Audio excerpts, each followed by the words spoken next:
Hi hello నమస్తే. ఇవాళ మేము చేనులో పోయినమాట సప్ప కోసుకొద్దామనేసి ఆవులకి.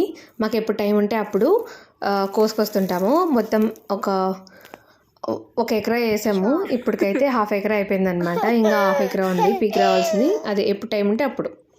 ఇంకా వెళ్ళేటప్పుడు రేణిగలు ఉన్నాయన్నమాట చేనులలో. సో నేను నా కూతురు బైక్ దిగి వెళ్ళి పీక్కొని వెళ్ళామన్నమాట మళ్ళీ తిరిగి చేనులోకి. అయితే మేము ఒక 6 మోపులు ఇవాళ కోసుకొని వెళ్ళామన్నమాట. పొద్దున్నే 3 మోపులు మా అత్తయ్య ఇంకా హస్బెండ్ ఇద్దరు కోసుకొని వచ్చారు. ఇంకా సాయంత్రం నేను మా హస్బెండ్ ఇంకా పాప వెళ్ళి మేము కోసుకొని వచ్చామన్నమాట. ఇంకా మాకుండేది వచ్చేసి 2 ఆవులు, ఒక దూడ. వాటిని పొద్దున్నే 9 గంటలకి మేతకు తీసుకెళ్ళి సాయంత్రం మధ్యాహ్నం 2:30కి ఇంటికి తోలుకొని వస్తామన్నమాట. ఇంకా రోజు గొర్రెలు పొట్టు కోసినట్లే వచ్చినాయి. అయితే ఒక గొర్రె పిల్ల నీనింది. అది అసలు లేచే అంత ఇదిలో కూడా లేదు, చాలా చిన్నగా ఉంది పిల్ల. సో దానికి పాలు పిండి పెట్టేసి ఇంటికి తీసుకొని వచ్చాను నేను.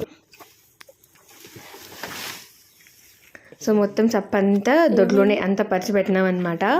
ఎండకు అట్లనే ఉంటుంది అనేసి. ఈ టైంలో పొట్టుగినాక వాటికి పోస్తే గిన కావులకి ఇంక ఈ సప్పకల్లా అసలు చూడు తినవని అంటున్నాను. ఇంక ఇదంతా వేస్ట్ అయిపోతుంది. గొర్రెలకి ఇంక ఇప్పుడే అవసరం లేదు, ఆల్రెడీ మనం వేసాం గొర్రెల కోసం.